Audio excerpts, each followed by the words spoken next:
Assalamualaikum, salam sejahtera. Terima kasih kerana telah memilih channel ini. Jangan lupa tekan butang like, komen, subscribe dan share untuk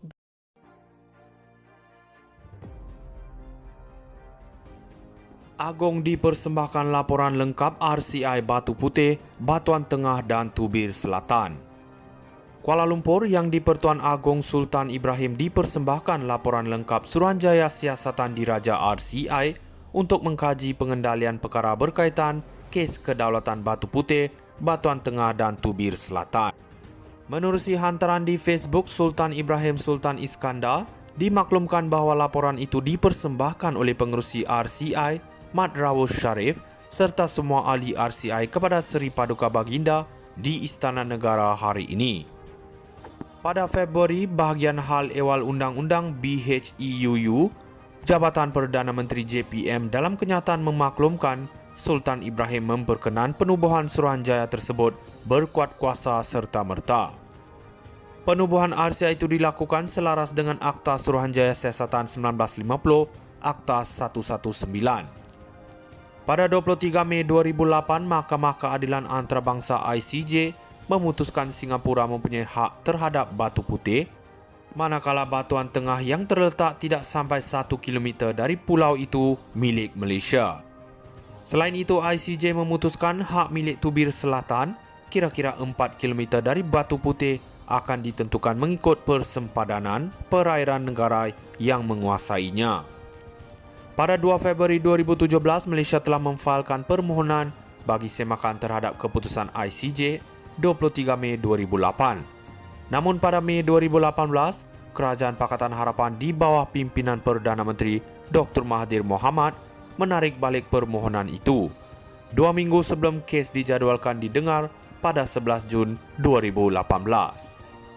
Pada 27 Februari, Menteri di Jabatan Perdana Menteri Undang-Undang dan Reformasi Institusi, Azalina Othman Said berkata, penubuhan RCI itu bagi mencari jalan penyelesaian serta mengorak langkah penambahbaikan berkaitan sebarang isu membabitkan kedaulatan negara dan bukan untuk mencari kesalahan mana-mana pihak. Azalina berkata, rakyat Malaysia khususnya rakyat Johor wajar diberikan penjelasan mengenai sebab dan faktor sebenar mendorong keputusan tidak meneruskan permohonan semakan dan permintaan tafsiran kes kedaulatan Batu Putih, Batuan Tengah dan Tubir Selatan di ICJ.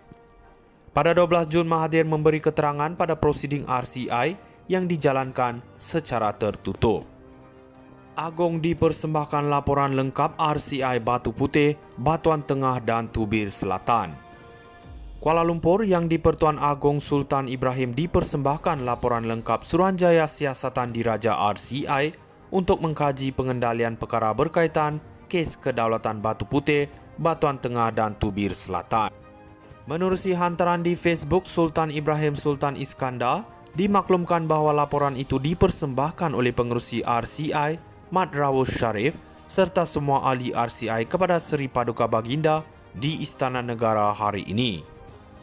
Pada Februari, Bahagian Hal Ehwal Undang-Undang BHEUU, Jabatan Perdana Menteri JPM dalam kenyataan memaklumkan Sultan Ibrahim memperkenan penubuhan Suruhanjaya tersebut berkuat kuasa serta-merta. Penubuhan RCI itu dilakukan selaras dengan Akta Suruhanjaya Siasatan 1950, Akta 119.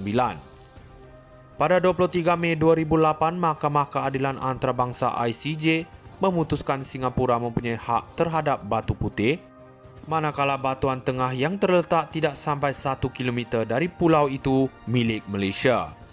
Selain itu, ICJ memutuskan hak milik Tubir Selatan, kira-kira 4 km dari Batu Putih, akan ditentukan mengikut persempadanan perairan negara yang menguasainya.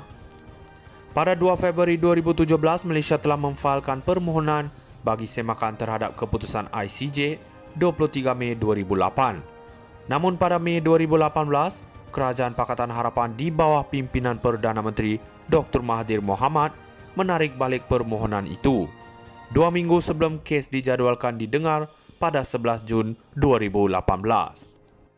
Pada 27 Februari, Menteri di Jabatan Perdana Menteri Undang-Undang dan Reformasi Institusi, Azalina Othman Said berkata, penubuhan RCI itu bagi mencari jalan penyelesaian serta mengorak langkah penambahbaikan berkaitan sebarang isu membabitkan kedaulatan negara dan bukan untuk mencari kesalahan mana-mana pihak. Azalina berkata rakyat Malaysia khususnya rakyat Johor wajar diberikan penjelasan mengenai sebab dan faktor sebenar mendorong keputusan tidak meneruskan permohonan semakan dan permintaan tafsiran kes kedaulatan Batu Putih, Batuan Tengah dan Tubir Selatan di ICJ. Pada 12 Jun, Mahathir memberi keterangan pada prosiding RCI yang dijalankan secara tertutup. Agong dipersembahkan laporan lengkap RCI Batu Putih, Batuan Tengah dan Tubir Selatan. Kuala Lumpur yang di-Pertuan Agong Sultan Ibrahim dipersembahkan laporan lengkap Suruhanjaya Siasatan Diraja RCI untuk mengkaji pengendalian perkara berkaitan kes kedaulatan Batu Putih, Batuan Tengah dan Tubir Selatan. Menerusi hantaran di Facebook, Sultan Ibrahim Sultan Iskandar dimaklumkan bahawa laporan itu dipersembahkan oleh pengerusi RCI, Mat Rawush Sharif serta semua ahli RCI kepada Seri Paduka Baginda di Istana Negara hari ini. Pada Februari, bahagian hal ehwal undang-undang BHEUU, Jabatan Perdana Menteri JPM dalam kenyataan memaklumkan Sultan Ibrahim memperkenan penubuhan Suruhanjaya tersebut berkuat kuasa serta-merta. Penubuhan RCI itu dilakukan selaras dengan Akta Suruhanjaya Siasatan 1950, Akta 119. Pada 23 Mei 2008, Mahkamah Keadilan Antarabangsa ICJ memutuskan Singapura mempunyai hak terhadap Batu Putih, manakala Batuan Tengah yang terletak tidak sampai 1 km dari pulau itu milik Malaysia. Selain itu, ICJ memutuskan hak milik Tubir Selatan, kira-kira 4 km dari Batu Putih, akan ditentukan mengikut persempadanan perairan negara yang menguasainya. Pada 2 Februari 2017, Malaysia telah memfailkan permohonan bagi semakan terhadap keputusan ICJ 23 Mei 2008. Namun pada Mei 2018, Kerajaan Pakatan Harapan di bawah pimpinan Perdana Menteri Dr. Mahathir Mohamad menarik balik permohonan itu 2 minggu sebelum kes dijadualkan didengar pada 11 Jun 2018. Pada 27 Februari, Menteri di Jabatan Perdana Menteri Undang-Undang dan Reformasi Institusi, Azalina Othman Said berkata, penubuhan RCI itu bagi mencari jalan penyelesaian serta mengorak langkah penambahbaikan berkaitan sebarang isu membabitkan kedaulatan negara dan bukan untuk mencari kesalahan mana-mana pihak. Azalina berkata rakyat Malaysia khususnya rakyat Johor wajar diberikan penjelasan mengenai sebab dan faktor sebenar mendorong keputusan tidak meneruskan permohonan semakan dan permintaan tafsiran kes kedaulatan Batu Putih, Batuan Tengah dan Tubir Selatan di ICJ. Pada 12 Jun, Mahathir memberi keterangan pada prosiding RCI yang dijalankan secara tertutup.